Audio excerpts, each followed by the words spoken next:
Welcome, ladies and gentlemen. Welcome. This is James Corbett, CorbettReport.com. This is another edition of the Geneva Business Insider with our old friend David L. Smith of GenevaBusinessInsider.blogspot.com. You should know the drill by now, where we talk to David Smith about everything that's happening around the world, geopolitically, socially, and otherwise. So it's great to have you here once again, David. Thank you for joining us. Good to be back after the summer break. Absolutely. Well, I hope you're having a good summer there in Switzerland, but it is not a good summer for everyone. And I actually want to start out today by talking about an interesting story. I don't think it's particularly surprising, but I think it's interesting nonetheless. Talking about the bankruptcy of what was once one of the largest and most economically powerful cities in America, which is almost laughable to think about in this day and age. But we're talking about the death of the American dream in the Motor City of Detroit and Detroit's bankruptcy, which is a pretty remarkable thing, but perhaps not so remarkable, again, given all of the surrounding circumstances. From your perspective there in Europe, watching the European collapse, what do you make of this latest collapse in the United States? Well, I think the collapse in Detroit, much to my regret, is an inevitable consequence of the process of outsourcing and globalization. The companies that used to make the economy there, and notably General Motors and the Ford and Chrysler, were very powerful economies. But if you look at where they actually manufacture things now, I mean, the manufacturing's done in completely different places. What did remain in Detroit is a collapsing city with the most dreadful crime rates imaginable. And I can tell you, I went to Detroit in the 1970s because at the time I used to work for a company called Burroughs Machines, which also was headquartered in Detroit. And I was thrilled to go there and see this, bastion of American capitalism turning over at full speed. But if the statistics are right, I mean, I think the employees in the industrial sector in Detroit are down to around 20% of what they were at their peak. Certainly, the computer industry has moved out of there as well, and all you have is an inner city collapse with increasing drugs, increasing crime, decreasing revenues, and the whole thing has been predictable for the last 20 years. And if we look back to the start of the Obama, let's call it regime, when he went to Detroit to rescue the city, I mean, he was basically rescuing the unions and their pension plans because the city was already unsavable. And now all you're doing is looking at the consequences of not facing up to a problem which could have been faced up to 5 years ago. And if you take as well those people who do remain in the manufacturing business in motor cars in America, you come up with Toyota, Honda, and so on, who manufacture and whose labor costs are half of those of the unionized workers in the city of Detroit. Additionally, as well, one of the companies in Geneva, SGS, one of the main shareholders were the Agnelli family of Fiat. They have now sold off their investments in SGS here for several billion, and they're reinvesting in the motor vehicle industry. And I suspect that reinvestment is just to stave off collapse because the cash requirements from these companies are so colossal. However, I mean, if you look at the top end of the scale, there are some people, distinguished people, who made great careers out of the motor industry, who have hundreds of millions in the bank, and who fly around in their private airplanes and have a nice life. And of course, the worker at the bottom end of the scale is just dumped. So this is globalization. It is a perfect example of the decay that is being manufactured for America systematically. It's planned that way. There's no question about it. And I'm afraid Mr. Obama is nothing more than complicit in engineering the decline of America and doing it with speeches which completely misrepresent to the people what is actually happening. Well, I have no doubt that the crony capitalists at the top of the major motor companies will not be exactly hurting for trying to make the rent payment at the end of the month, unlike the workers that they've left at the bottom of that pile, as you point out. But at any rate, this will give us the chance to see how the bankruptcy of a city, a municipality of the size of Detroit, will unfold technically and legally and everything, which is perhaps a grim spectacle to behold, but a spectacle nonetheless. And of course, bringing it back to the European context, how does this compare to the possibility of the default of a country that we're seeing, for example, in Greece? Well, before leaving the US, I would mention Chicago, which has teed itself up to end exactly the same tragic way as Detroit. The same problems are there, same structural problems. If we go to Greece, Greece was manufactured rather differently because instead of having its manufacturing capacity stripped out of it by globalization, what they had was money injected into it that should never have been injected into it by globalist banks, who basically gave people who should never have had the money in the first place loans in order to go and buy BMWs and washing machines and build second homes, etc. So the same class of people are responsible, but the method is rather different. And of course, the story of Greece, is so well publicized by now. I don't think anything's going to happen in Greece until at least the German elections are over, because whatever bribe is necessary to pay to keep people quiet will be paid. But after that, we're seeing some very interesting developments, I think, in Greece. Notably, the arrival of the Chinese on a fairly big scale. They bought a number of years ago the port of Piraeus, and I had lunch yesterday with a Greek friend who's just come back from there. And Piraeus is now one of the most competitive ports in the world because it's run by people who know how to run big ports. And I see that the Chinese are looking at buying the Greek railway system. They're looking at buying the second closed airport outside Athens, the old international airport, and no doubt renovating that into a major cargo hub. And from the Chinese point of view, this is a perfect entry into Europe. Okay, it's a bit of a long drive, but they're there. They can do the same kind of deal as is done in Dubai with a duty-free area. And hey presto, one step closer to Chinization, whatever you want to call it. Now, I don't think that's necessarily a bad thing, but I think it's just tragic that a sovereign nation has allowed itself, through its corrupt politicians and corrupt global banking external influences, to slide into this situation. And ironically, for once, I think what is happening in Greece is exactly the opposite outcome of that which the globalist banks would have wanted, because they have got the arrival of an industrial, of a global superpower stamping on their backyard. So I don't know how it'll all end up, but interesting times.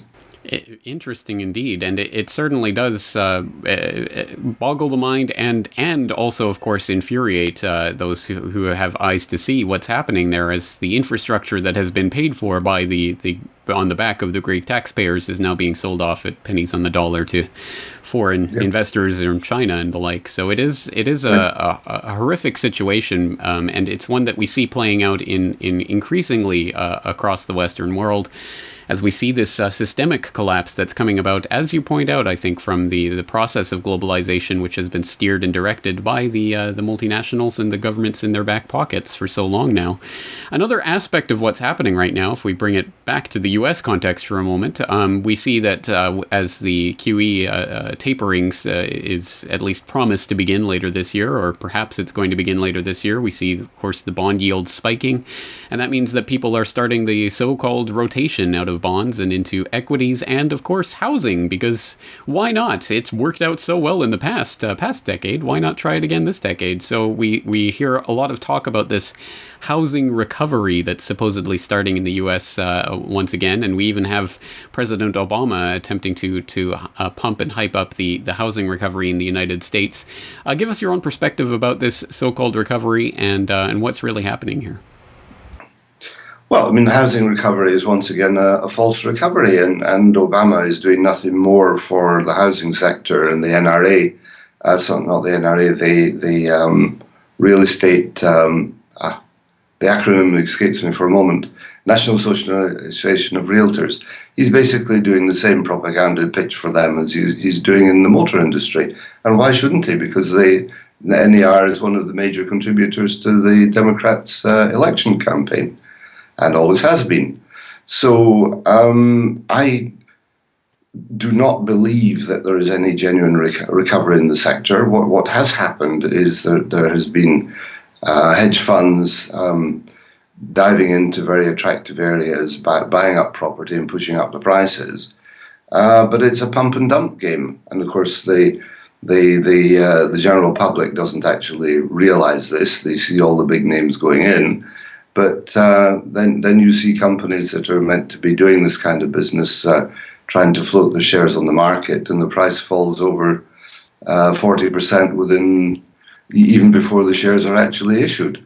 So the smart money is bailing out, the dumb money is coming in, and this is the way America functions.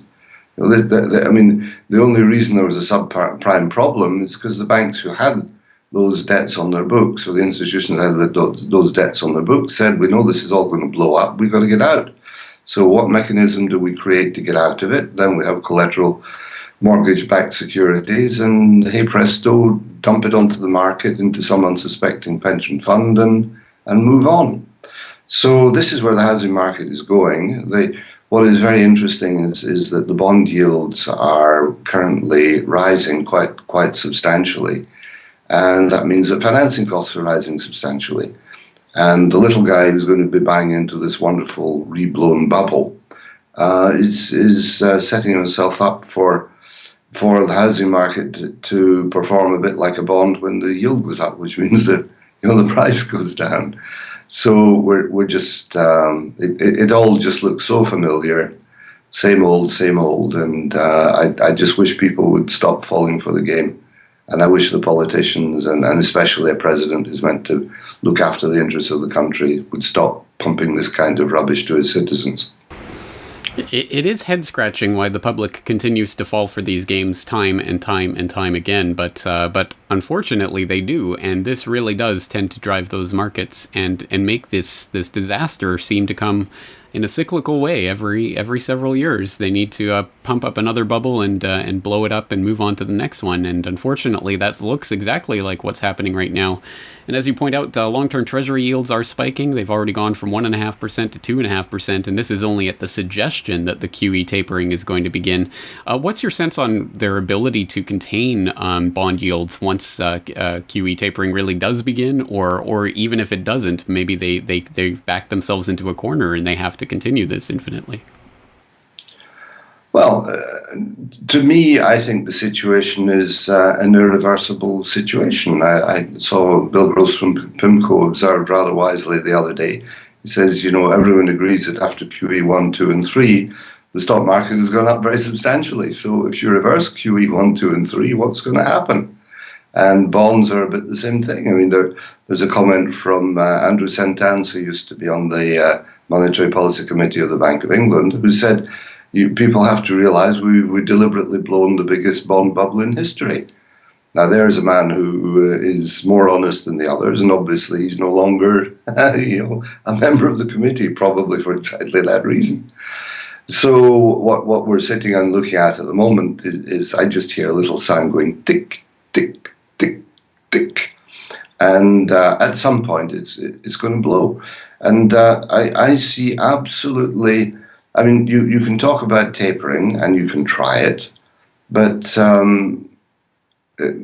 mean, just even talking about it was enough to throw the market into a panic. So if you actually do it, my goodness me, what's going to happen? And there's an awful lot of tapering to be done. I mean, it's you're talking about 80 billion a month.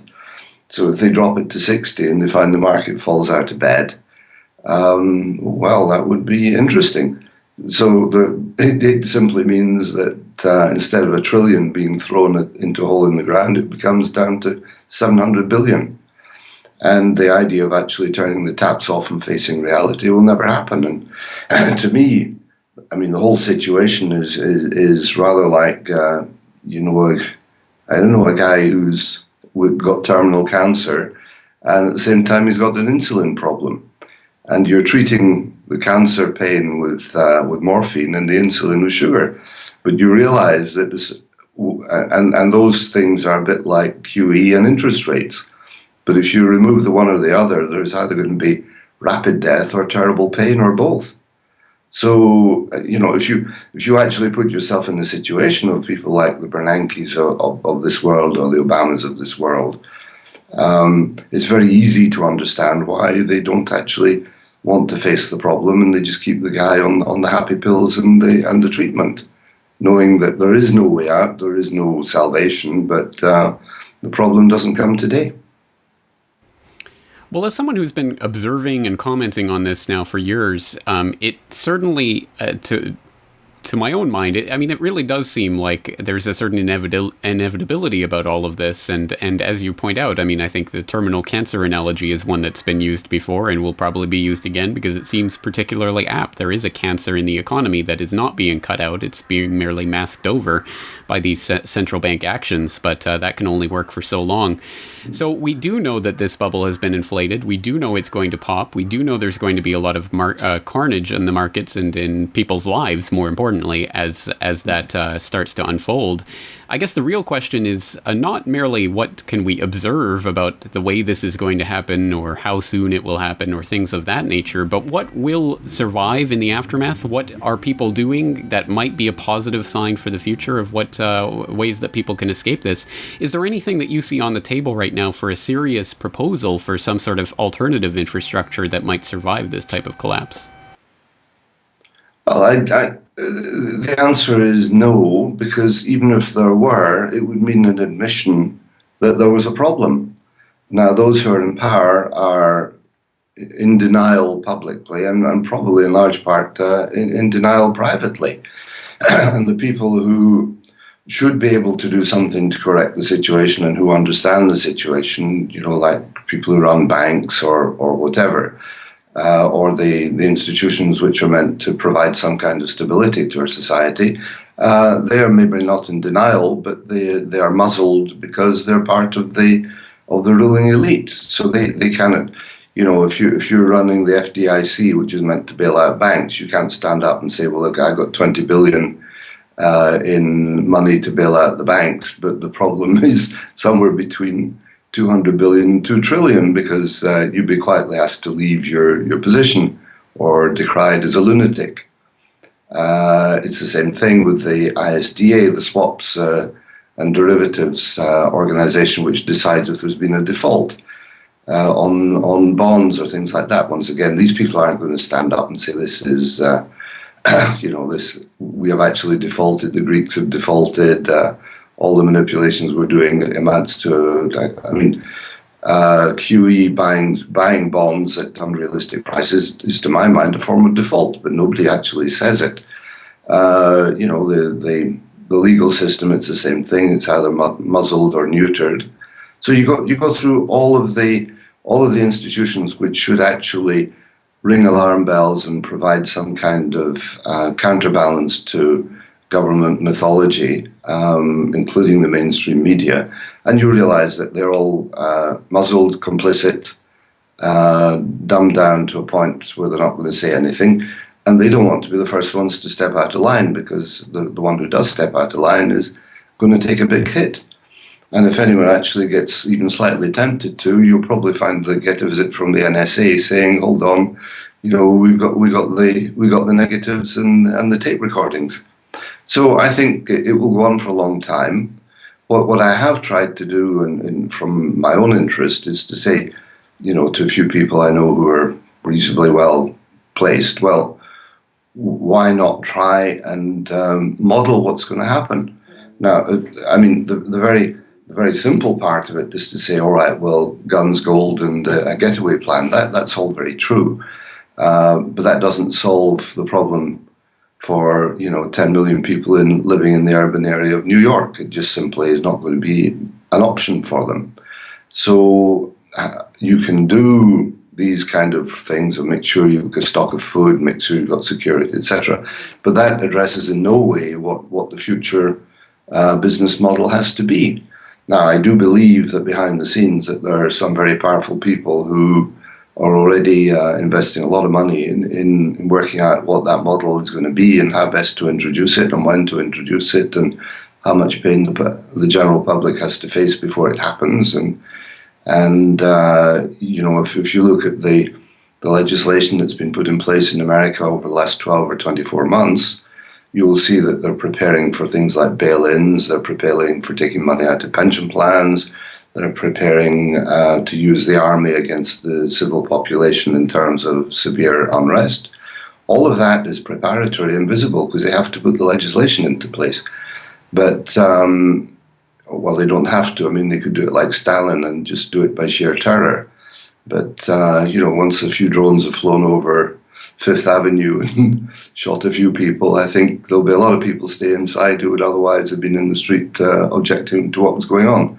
So all of this is, what do you call it, work in progress for the elites. And I just do not see any really coherent way forward for the moment. And certainly nothing will be said about it until the collapse has taken place and there's a great deal of pain. And whatever proposal will be made at a time when people are just only so happy to accept any proposal that comes along to get out of the agonies that they're suffering.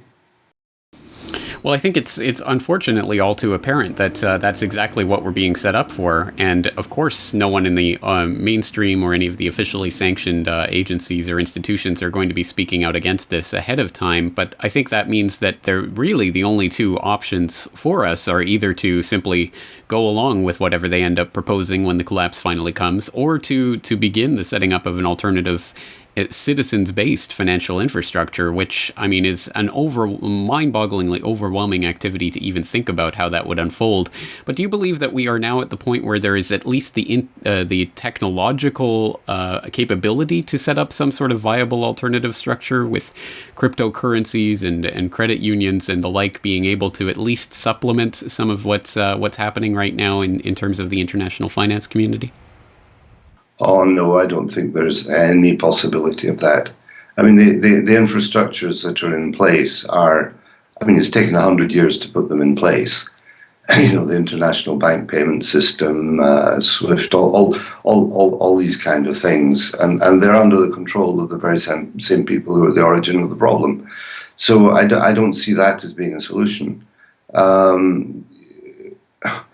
Maybe, the kind of the Bitcoin solution or being able to move on to a kind of a barter system between people who have actually organized in advance. I think that is a reasonably realistic thing to imagine. But you could never, ever, without the cooperation of the international institutions, you could never mount a coherent version of doing business. It's just not possible. However, I think on the other hand, the whole system can't work without the consent of the people, at least to some degree. And you can see that in Greece when they go on strike for a few days, or the GDP takes another turn downwards, or there are riots in the street and so on. Once again, the elites can't maintain control in circumstances like that. And I think, unfortunately, we will have to pass by that phase at some point, to some degree, everywhere. And I'm certainly not looking forward to it. But I think that's the inevitability of not addressing the problem of a collapsing system. I mean, it's a financial Fukushima, if you like. Well put. But that leaves us in a very sticky situation where it seems like the collapse is going to come and there's basically very little you can do about it. And eventually you'll just have to take up guns and try to fight the government? And what would that even serve if we don't have a game plan of what to do? I mean, I think there has to be some sort of plan that we should be working towards, but who is articulating that, and where is it going to come from? That's perhaps a bigger question than our pay grades would allow us to answer, but something that, again, needs to be desperately talked about, which is why I'm constantly talking about some of these ideas like cryptocurrencies and alternative currencies and the like. But as you say, it isn't able to really replace the system that we've been put onto over the past century, at least, of increasing internationalization. Some very, very big topics today. I'm not sure where you'd like to take it from there. Is there anything else you'd like to address today before we wind things up? We talked about, I mentioned Fukushima. I mean, that seems to be coming back into the headlines. And in a way, it is an exact reflection of all that is wrong with the world that we have at the moment. You know, you have a company like TEPCO, which is a major institution. You know it much better locally than I do, obviously. Who have clearly done an absolutely diabolical job. They've had the government cover up for them. I mean, it's like General Motors all over again. It's just, instead of blowing up a town, they've blown up a plant. And 3 years later, is it 3 years now, we're talking about Mr. Abe getting involved in trying to theoretically do something to wave a magic wand. Well, you know, a magic wand should have been waved 3 years ago, and people should have faced up to the problems. And I've been at presentations from people in the nuclear industry. Lady Judge, for example, is head of the nuclear industry in the UK, where she basically said everything was tickety-boo and hunky-dory in Fukushima, and it was all under control. Now, I mean, these people have no problem going on platforms and lying because that's what they're paid for. And I did ask her one difficult question about the dangers of Fukushima, and it was just kind of brushed off as though it was a non-question. Although she did thank me for the question after the lunch, and I said, well, it would have been nice if you'd answered it. So, I mean, here we have something that could have a major effect on the world, and no one's talked about it for 3 years. And who knows what level of toxicity is going to get into the food chain.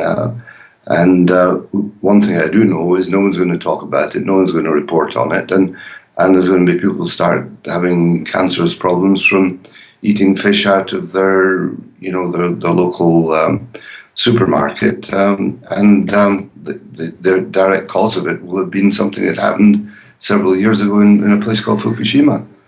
But the political class have no shame, they have no integrity, they conspire with the major economic influences, the mainstream media is in bed with them, and it doesn't matter whether you're talking about Japan or America or the UK or Germany or France, it's the same story everywhere. And the only cure for it is for the citizens to wake up and revolt. Because these guys are not going to stop telling lies and feeding you, radioactive fish and until you make them stop. It's very sad, but I just think that's the way it is. Well, at the very least, people need to find a way to get off of their electrical grid as much as humanly possible and stop feeding the TEPCO beast that is very much at the heart of this. And the Japanese government can attempt to defray their own responsibility in terms of what's gone on, but it's just a fact that the Japanese government have become the largest stakeholder in TEPCO since they bailed them out. So it is a situation that has been festering for years, and now it's finally coming to mainstream attention for whatever reason at this point in time. But unfortunately, that will probably not result in anything positive unless the people press it. So again, I hope people are aware of this issue, and I hope the people of Japan will start being a little bit more formidable in terms of their opposition to this, as opposed to what we've seen so far. But I'm not exactly holding my breath for that. Again, we've had a lot of down. If I just make one comment, James, the people of Japan are responsible for poisoning the poisoning of the food chain of the world. And if they don't stand up, I mean, who can stand up and do anything about it? And it's not them necessarily who's going to be eating the fish. If you watch the currents going across the Atlantic, it may well be people in Malibu who are eating the fish that are completely radioactive. Sorry to interrupt you. No, no problem. I agree. The buck has to stop somewhere, and it has to be done sooner rather than later. It's already been happening for 2.5 years. Yeah. All right. Well, not a particularly happy conversation today, but unfortunately, such is the state of the world. Anything else you'd like to say before we leave? No, I think the world will go on very well, but people have to wake up to their responsibilities.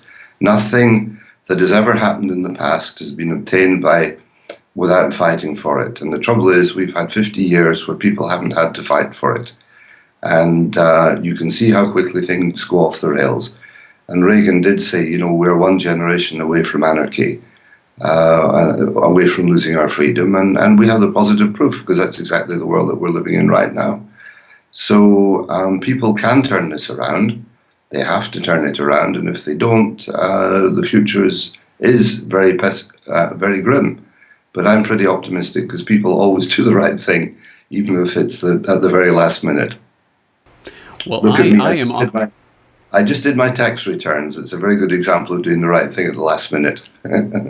Yeah. On that note, I am personally optimistic that we will achieve anarchy in one generation. If only. I would be happy if we could. At any rate, we'll leave it there for now. Once again, David L. Smith, GenevaBusinessInsider.blogspot.com. Of course, I'll put the link in the show notes for people who are interested in checking out your work there, and of course, your other services.